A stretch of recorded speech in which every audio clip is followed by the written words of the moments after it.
দর্শক এই বিষয়ে আলোচনার জন্য আমাদের সঙ্গে ভার্চুয়ালি যুক্ত হয়েছেন রবি আজিয়াটার chief corporate and regulatory officer Shahed Alam. জনাব শাহেদ, আপনাকে স্বাগত জানাচ্ছি সময় বাণিজ্যে। আপনাকে ধন্যবাদ আমাকে আমন্ত্রণ জানানোর জন্য। আর শাহেদ ভাই, একটু শুরুতে জানতে চাচ্ছি, সেটা হচ্ছে আসছে বাজেট। নানা খাতের যারা আপনারা আছেন ব্যবসায়ী, তারা বিভিন্নভাবে দাবি জানাচ্ছেন। এবারের বাজেট সামনে রেখে আপনাদের প্রত্যাশা কি, যদি একটু বলেন। আমাদের প্রথম প্রত্যাশা নতুন সরকারের কাছ থেকে। নতুন সরকার যেভাবে কানেক্টিভিটিকে প্রায়োরিটি দিয়েছে এবং এখনও আমরা যেখানে প্রায় 50% জনগণকে আমাদের কানেক্টিভিটির আওতায় আনতে পারিনি, স্পেশালি ইন্টারনেট কানেক্টিভিটি, আমাদের প্রস্তাবনাটা হচ্ছে এই 50% জনগণকে আমি যদি ইন্টারনেট কানেক্টিভিটি এবং ডিজিটাল ইকোনমির মধ্যে আনতে চাই, তাহলে আমাদেরকে ট্যাক্স বার্ডেনটা কমাতে হবে। আমাদের ট্যাক্স বার্ডেন কমলে শর্ট টার্মে হয়তো সরকার কিছুটা রেভিনিউ কম পাবে, কিন্তু লং টার্মে অনেক বেশি রেভিনিউ আসবে তখন, যেহেতু 50% লোক অন্তপক্ষে সেখান থেকে যদি একটা সিগনিফিক্যান্ট নাম্বার যদি এই ডিজিটাল ইকোনমিতে পার্টিসিপেট করতে পারে, তাহলে আমাদের জনগণের জন্য পুরো আপনার যে সার্ভিসটা, যে ডিজিটাল সার্ভিসগুলো, এগুলো অ্যাফোর্ডেবল হবে। এই মুহূর্তে অনেকের কাছে সেটা অ্যাফোর্ডেবল না, বিশেষ করে ট্যাক্সেশনের কারণে। আমাদের যে কোনো জনগণ যখন 100 টাকা রিচার্জ করে, তার প্রায় 55 থেকে 56 টাকা ক্ষেত্র বিশেষে এখানের মধ্যে ট্যাক্স আপনার আছে। 100 টাকার মধ্যেই 56 টাকা হচ্ছে ট্যাক্স। এখন এরপরে হচ্ছে আবার রেগুলেটরি কিছু বাইন্ডিংয়ে 28 টাকা মতন আপনার বিভিন্ন পার্টনারদেরকে ফিস দিতে হয়। এরপরে আমার যে অপারেটিং এক্সপেন্সে, সেখান থেকে আমার প্রফিট বিলে রেখে পরবর্তী ইনভেস্টমেন্ট করাটা খুবই দুঃসাধ্য। সো এই কারণে আমরা বারবার করে বলে আসছি, আমাদের দুটো জিনিস এখানে, একটা হচ্ছে কনজিউমার ট্যাক্সটা ইমিডিয়েটলি কমানো, আর একটা হচ্ছে এন্ট্রি ব্যারিয়ারগুলো কমানো। সেক্ষেত্রে যদি বলি যে আপনারা যে কমানোর বিষয়গুলো বলছেন, সেটি আসলে গভর্নমেন্টের সাথে আলোচনা যখন হয়েছে, আপনাদের বাজেটের আগে তো আপনাদের আলোচনা হয়েছে, সেই জায়গায় আসলে কতটুকু আশান্বিত হয়েছেন, কি অবস্থা? আমরা খুবই আশান্বিত এবার, যদিও আমাদেরকে এর আগের বছরও কিছুটা আশা দেওয়া হয়েছিল, বাট গত বছর কিছুই হয়নি। আমরা আশা করছি এই বছর সরকার জিনিসটাকে সিরিয়াসলি দেখবে। একটা পলিটিক্যাল গভর্নমেন্ট ক্ষমতায় আছে এবং এখানে অনেক কিছুই দেখার বিষয় আছে, শর্ট টার্ম থেকে লং টার্ম। আগের সরকারগুলোতে আমরা যেটা দেখেছি, সবাই একটা শর্ট টার্ম ইম্প্যাক্টে ভয়ে আর কিন্তু অনেক ডিসিশন নিতে পারতেন না। সো আমরা আশা করছি এখানে একটা সাহসী পদক্ষেপ আসবে। শর্ট টার্ম গেনের কথা বাদ দিয়ে যদি আমরা একটা লং টার্ম গেনের দিকে যেতে পারি, তাহলে আমাদের জনগণ উপকৃত হবে, আমাদের দেশ উপকৃত হবে। আমরা আশ্বাস পেয়েছি যে সিম ট্যাক্স, বিশেষ করে সিম ট্যাক্সের জায়গাগুলোতে সরকার একটু পুনর্বিবেচনা করবেন, কারণ সিম ট্যাক্সটা হচ্ছে প্রথম ব্যারিয়ার নেটওয়ার্কে আমার কাস্টমারকে আনার ক্ষেত্রে।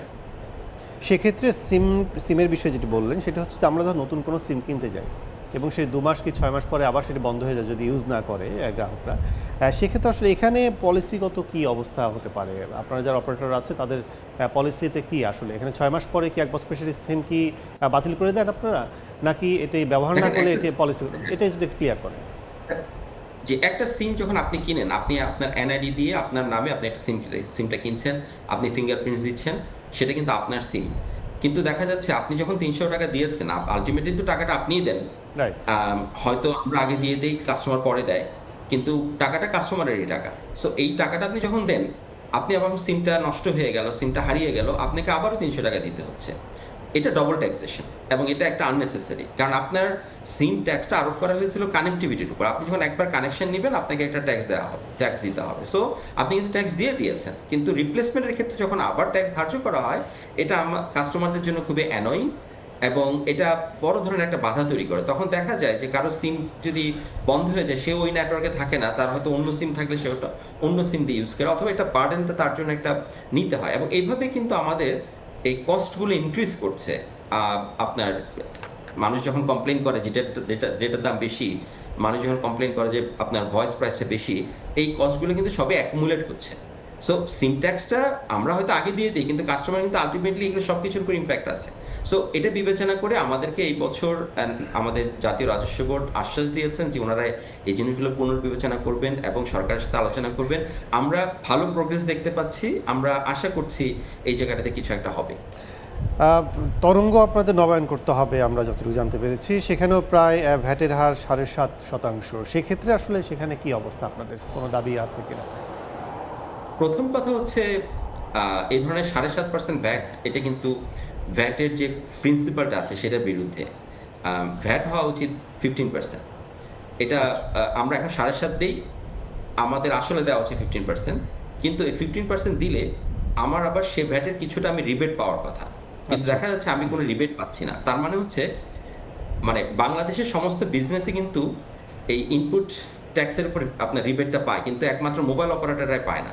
সো এটা খুবই আনফেয়ার, এবং আমরা বলেছি পৃথিবীতে এমন কোনো দেশ নাই যেখানে স্পেকট্রামের উপর ভিএটি আরোপ করা আছে, এবং এটা নিয়ে অনেক দেশে আইনি লড়াই হয়েছে, এবং সব ক্ষেত্রেই বলা হয়েছে যে স্পেকট্রামের উপর ভিএটি হতে পারে না, কারণ স্পেকট্রামটা ইউজ করে আমি সার্ভিস তৈরি করছি, কাস্টমার সার্ভিসের উপরে কিন্তু ভ্যাট দিচ্ছে। সো সুতরাং আপনি স্পেকট্রাম স্টেজে কেন ভ্যাট নেবেন? সো আসলে স্পেকট্রামের উপর ভ্যাট হওয়া উচিত না। স্পেকট্রামটা মনে রাখতে হবে, এটা কিন্তু একটা আন্তর্জাতিক সংস্থার মাধ্যমে আমাদের মানে আইটিউর মাধ্যমে, যেটি ইউনাইটেড নেশনসের একটা টেলিকমিউনিকেশনস উইং, তাদের মাধ্যমে আমাদেরকে স্পেকট্রামটা দেওয়া হয়। বাংলাদেশ সেই স্পেকট্রামটা অকশন করে এবং অপারেটরদেরকে দেয়। সুতরাং আপনি এখানে কোনো ক্ষেত্রে কিন্তু সরকার কোনো খরচ নেই, এটা কিন্তু সরকারের কাছে এটা আপনার ফ্রি, এবং এটা একটা ন্যাশনাল রিসোর্স, কারণ এটা লিমিটেড। সো এখানে আমি কিন্তু অলরেডি একটা স্পেকট্রাম ফি দিচ্ছি, যেটা কিন্তু অলরেডি এ ট্যাক্স। সো ট্যাক্সের উপর আবার ভিটি আমরা কেন দিব? এই ডিবেটটা চলছে, এবং আমরা মনে করি তরঙ্গের উপরে পৃথিবীর কোথাও এটা নেই, এটা বাংলাদেশের জন্য ইউনিক, এটা উইথড্র করা উচিত।